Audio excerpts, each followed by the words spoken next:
Hi! May ginawa po akong cucumber or kung tawagin sa Tagalog, pipino kamatis at saka sibuyas. Nag-harvest din po ako ng ating kalamansi, 4 na piraso. At ganyan pa man, lalagyan ng stick para ma-shake-shake natin. Tinanggal ko po lahat ng buto nito kasi nag-crave po talaga ako ng salad.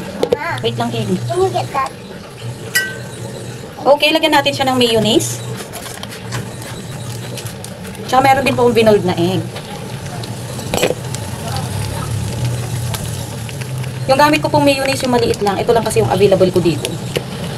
Pag kulang, may isa pa tayo. Ayan, ladies choice yung real mayo.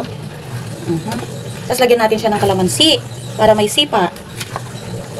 Sayang wala tayong honey.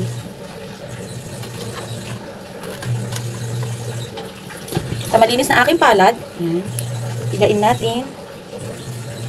Para hindi maisama yung buto. Tingnan mo guys.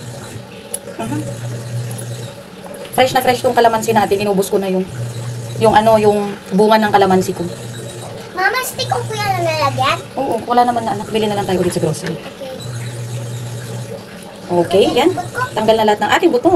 Ay, lagay natin sa baka mag-vlog. Asan yung cellphone? Tapos lalagyan po natin siya ng a little bit salt and then pepper. This is the salt. Lalagyan natin. Galing pa to kay Tita Emily, Tita Lucille. Ay, ang dami ang At yung vitamins ni KB na wala nalalagyan. Centrum. Nandiyan ang ating. Mama, can I have my isang gamis? And then we're going to close it.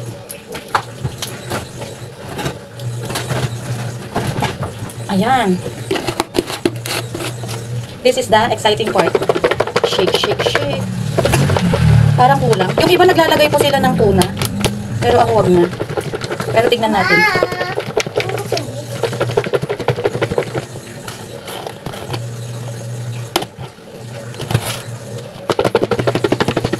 Tignan nga natin. Taste test. Hindi ko, diba, saglit ako? There. Na-shake well na po siya. Let's try. Tignan muna natin dito.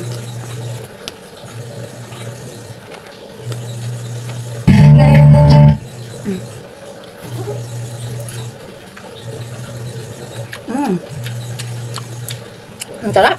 Kuha din, ma. KB, again. Ay, sus, love mo yan? Healthy salad.